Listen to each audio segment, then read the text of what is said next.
Hey, what is up, guys? Today we are looking at more of what every Dota draft needs. Last time we covered tower push, initiation, counter initiation, and Roshan taking. Today we are going to start talking about disable. So, why do we want disable? Simple. The enemy can't fight back if they're stunned, just like if they're dead. It gives you increased time to output your damage and get the kills, and it just makes the game easy. When you don't have stuns, the game is hard. When you don't have stuns, you have to require increased coordination. Just like you have to land all your damage at the same time before the enemy can just walk away, because they can just walk away usually. And then it can be hard punished by drafts that have high mobility or just really high durability. If you can't lock them down and get all your damage out, then you can't do it. So when you're playing with it, you want to use your stuns and then kind of kite out, as Speed would say, wait for them to come back off CD, and then use your stuns again, get off multiple rounds. Obviously, this is like when your hero has lower cooldown stuns. If you have a Tidehunter Ravage, which is a stun, you can't wait for the next one to come back off CD. And you want your follow-up damage to be ready for your disables. So the follow-up damage, and it can also be a follow-up stun too, like a Mirana. She provides a lot of follow-up damage and disable. Or if you have, your stunner going in, and then you have somebody who jumps in that just dumps damage, like a Queen of Pain, but who doesn't have her own disable. And you want to identify the important targets. Who do you need to stun? Who do you need to focus and make sure they're not doing their job in the team fight? To play against disable, you generally use items when you're playing against it. How do you counter disable? It's mostly through items.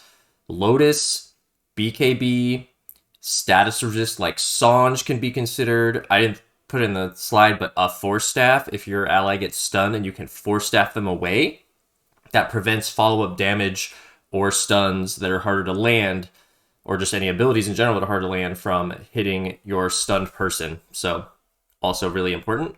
And then when you're playing against the disable, try and target those disablers first. If you can take a Lion, a Shadow Shaman, a Nyx out of the fight at the very start, they're not going to be getting these multiple rounds of spells off. Their control is going to be way less, and your fights will go better if you can take those heroes out of the fight first. Next thing we're going to talk about is wave clear. This is really, really important, especially if you just want to, play high level Dota. Like, this is just a fact of life, so you have to understand and learn how to do it. It's just so important. So it ups your ability to map pressure, and it makes defending objectives easier, obviously. So this is sort of, you could de-pushing and pushing. It's more of a wave clear aspect. Like, can you clear the creeps that they're trying to push with fast so that they can't continue pushing? Or can you push the creeps into them fast so that they have less time to do whatever they're going to do before they need to react to your push? Also, it increases your farm speed. The faster you clear waves, clear creeps, your farm speed will go way up. I mean, any hero that can one-shot a creep wave with a combo of spells just farms like a madman. I mean, these heroes that, you're a PA with a Battle Fury, or, if certain spellcasting heroes, if they have a magic amp neutral item, will just clear a wave, like Alina, I think. Like, if she casts both spells that are maxed out and just clears the wave in a second or less, those heroes farm so fast. Granted, Lina these days doesn't need her spells to do that, but you know what I'm saying. And when you don't have wave clear, which is kind of more of a low MMR problem, like this almost never happens at high MMR, but when you don't have it, your lanes suck because nobody's good at pushing them out. Your map control sucks because your lane sucks because you never have information because their lanes are always into you. Your moves become more obvious because when the creep waves are always pushed into you, and you're like, well, we can't just sit in the creep waves, we have to go do something. Well, because you couldn't deal with the creep waves, it's kind of obvious when you go to do something. And your heroes are also vulnerable the longer you sit on a creep wave. If you can clear a creep wave in 1 second and then go back off the map, then it's so hard to like gank you unless they have really good wards because they just don't see you. Versus if you're like a hero that's just sitting there whacking away one right click at a time for a whole creep wave, like you're just sitting in vision for like 10-15 seconds. It's just so easy to set up on you or to use the information that like that hero's there to make a move somewhere else. And then you just farm slow, which sucks. Like, right? We want to farm fast, get items. And that's not to say that like heroes with bad wave clear are bad heroes, but like in a draft, you need heroes that can wave clear. You know, you don't want a bunch of heroes that can't wave clear. So playing with wave clear, so you want to make sure that your heroes that have the wave clear are doing that job. So this can, you know, if you're a hero that doesn't wave clear well, don't do the wave clear job. Let somebody else on your team do it. Like if you have like a Pangolier that's playing off map all the time and not clearing creep waves for his team, like that can make the game more awkward for their team because like then somebody else has to go clear the waves, or then they don't, and that makes things obvious, like I said before. And then another aspect is clear waves before making plays like smokes. So whether you're like clearing the mid wave and then smoking to a side lane, whether you're like making sure that your dead lane, your safe lane is not being pushed into you too hard before you go make a play, make sure those are cleared. And, you know, there's like a little bit of a knowledge aspect and like, well, what does cleared mean? Is it like the wave right in front of the tower? Do you go to the next wave and then come back? Like that all sort of depends, but in general, like mid, you want to be like dead even at the river. Your safe lane, you just don't want to be pushed into your tower. Like you want it to be like that next phase out, kind of where your like safe lane tier 1 used to be usually. And the last thing is look to keep 2 side lanes pushed in at all times, and one of them has to be mid. And this applies more when you're ahead. You're like more able to do this and more safely able to do this. So if you're ahead, you want to keep 2 lanes at least pushed in at all times. If you try and control all 3, that spreads yourself too thin usually, unless you're like way, way ahead. So usually look to keep 2 lanes in, let the opponent have the 3rd wave, and then you can like pressure and set up objectives off the pressure from those 2 waves combined. And when you're playing against it, you want to look to pick off their heroes that are doing this wave clear or that have really good wave clear. And then you can, there's like, especially when you're like lower MMR, like people will not be good at wave clear. They won't do it fast. Even if their heroes are quote unquote good at it, they'll just be bad at doing it because they're not good players. So like this is something that even if you're not technically a better wave clearing team than the enemy, you can still do it better than them by making faster decisions and prioritizing creep waves over jungle and things like that. So you can still, this is like, there's you sort of outplay potential with wave clear, even if your heroes aren't quote unquote like better at it than the enemy heroes. And let's talk about damage. We all love damage. We all love doing damage. Nobody likes taking damage. Well, there are some people out there that love when they've taken like 100k hero damage in a game because they're like a, you know, some underlord who went heart, pipe, you know, Crimson Guard or something. You know, look at all this damage I took. Which is gonna be fun. So why do you want it? Killing enemies is good. Not killing them is bad. When you don't have damage, enemies don't die. And there are drafts that just have very low damage. Like so these heroes I mentioned down below are just a couple examples, obviously, like Clinks, high burst damage. Techies, very high magic burst damage. Arc Warden, kind of very high mixed damage. Especially at certain timings, like right when you hit 6 and then like late game. And then these heroes that are some good examples, I think, of heroes that don't really do a lot of damage. Like, they provide things that are useful, but if you have too many of them on the same team, like, you can't actually kill the heroes on the other team. Like, Tidehunter, not a hero that does a lot of damage. You know, he's got the minus armor, which helps his team do more damage. He's got damage reduction, which makes the enemies do less damage. He's got Ravage, which kind of controls, but doesn't, like, do damage. Unless you're, like, doing the Chad right-click build.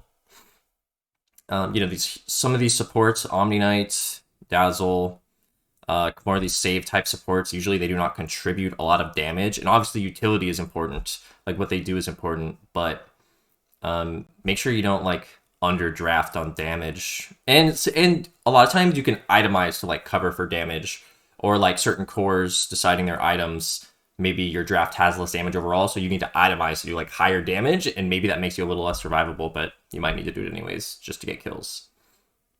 So playing with damage, and just conceptually, like playing around your damage, what does that mean? Playing with it is focusing targets down in stun durations, right? We talked about disable. You want to disable somebody, and then you want your damage to come in. This is like specific heroes that like provide the damage, right? Your Dazzle doesn't follow up on the line initiation to provide the damage, right? Like that's like your Sand King, that's your Techies, that's your whatever. And so you want to focus targets down in stun durations, and then kite out, just like a support would kite out when they don't have their disable. You want to kite out when your damage spells are on cooldown. Think of like Primal Beast, right? You run in, trample, and then maybe you want to chill for a bit until your trample's back up. Or your whole combo if you pulverize as well. And so playing against it, you can itemize defensively, you know, and it depends on like, so high damage is usually mitigated by items. Tanking up, but also just buying the right items that prevent the type of damage they're doing. If they're all magic damage, Glimmer, Pipe. If they are physical damage, Wraith Pact. Maybe a Crimson Guard, depending on the specifics, right? A Crimson Guard is good against heroes like PL or Meepo, but it's bad against heroes like TA or PA, right? And there's also things that like dodge damage, like Yules can dodge damage, Ghost Scepter can dodge damage, so things like that. And then Aeon Disc, right? Well, they have too much damage, I just can't live through it, but I need to like not instantly die, so like Aeon Disc. So you're itemized defensively against damage, or evasively. If you can dodge their damage, that works as well. And then BKB too, of course. So let's talk about team fight. Why do you want team fight? Well, it makes you fight better over objectives, and it enhances your ability to just be strong on the map when you have all your ultimates ready. You're like, if our ultimates are ready and we take a 5-on-5, like we're gonna win because our abilities are stronger than yours. And what happens when you don't have it? It forces you to dodge the enemy when they group up. We've all been there. It's like, well, they're deathballing as 5-man, and our lineup cannot deal with that, so we need to split push, dodge, whatever. I mean, that's what you should do. Maybe we haven't all been there. That's where you should go. And it makes it harder for you to take or defend your objectives, right? If the enemy groups up to defend an objective or to take an objective, if their team fight is better, it's really hard to counter that. So that's part of why in pro drafts, a lot of it comes down to team fight, because they're so good at doing all the other things, like the wave push. They always draft for damage. They always draft for whatever. So like, a lot of times it can come down to just like who has the better team fight. And they have to balance that really hard with like making sure they do well in their lanes, because like pros will punish other pros if they don't draft well for the lanes. And then that can be enough to where like, okay, you had team fight, but you couldn't even get into your mid game because we crushed you in the lanes. So they have to balance things like that. In pubs, it's like, you know, your hero choices are less deterministic of how your lanes go rather than just like skill. But like when pros are also good, like a lot of it comes down to specific matchups and like who counters who. Not what this video is about. I'm rambling. But yeah, so the team fight's really important. That's why you want it. That's what happens when you don't have it. When you play with team fight, group up when your spells are ready. If you're not taking advantage of having a superior team fight by grouping up and making plays together as a team, then you're just wasting your potential. Like if you have the better team fight, by definition, the other team has worse team fight, and usually they'll be better at something else, whether it's mobility or like split pushing or pick off. Like if you have more team fight oriented things, they'll have more of something else. So if you're not using the team fight to your advantage and grouping up when you're strong, they're probably going to be like winning if you're not doing what your lineup's like good at doing. And it's important to play chill. Conversely, when your important spells are on cooldown, don't try and make plays happen when you don't have your teamfight abilities ready, because teamfight heroes without their teamfight abilities are usually just kind of weaker heroes. Like, you can punish the Ravage on cooldown, the Black Hole on cooldown. Like, you can get wiped by teamfight heroes and then just go fight them again and win because their spells are on cooldown and you're stronger when they don't have their spells. That's a lot of times how this dynamic works. They're also weaker against buyback because of that. If they have to use their really big spells to kill you, and then you buy back and they don't have their spells again, they're like, well, shit.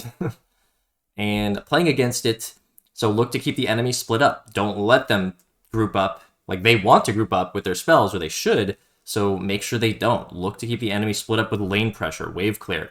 Look to fight when key enemy abilities are on cooldown, like I talked about. And, look to pick off people who are stragglers, who don't play well and who don't group up when they should be grouping up. All right, I'm going to end this portion of the video here. Let me know if you have any questions on what we talked about today. We talked about disable, wave clear, damage, and team fight. And I will be back in a future video in this series to cover some more aspects of what you need in a draft. Catch you guys later. Hey, quick outro. You can like, comment, subscribe, or not. It's like whatever. I do keep going because I see that like people subscribe and are interested. So if you like what I did and you want me to keep doing it, let me know. I kind of just do this as a hobby though. I don't make hardly any money on it, so not a huge deal if you don't want to. If you want some coaching, I do coaching. I'm 7K MMR, and I will individually coach you. I've had a lot of success with past students, I think. You know, I don't charge as much as some other people do. Full disclosure, right now, at the time of this recording, it's $20 for a replay analysis, or I look at your replay, make a video, and then send you the YouTube video with a link to my replay analysis. And then $40 for 2 replays. So it's kind of $20 per replay. But if you pay $40, you get live time with me. I'll go over 2 replays. You can ask questions, etc., etc. So, yeah, check out the link in the Discord if you're interested in that. Otherwise, catch you later.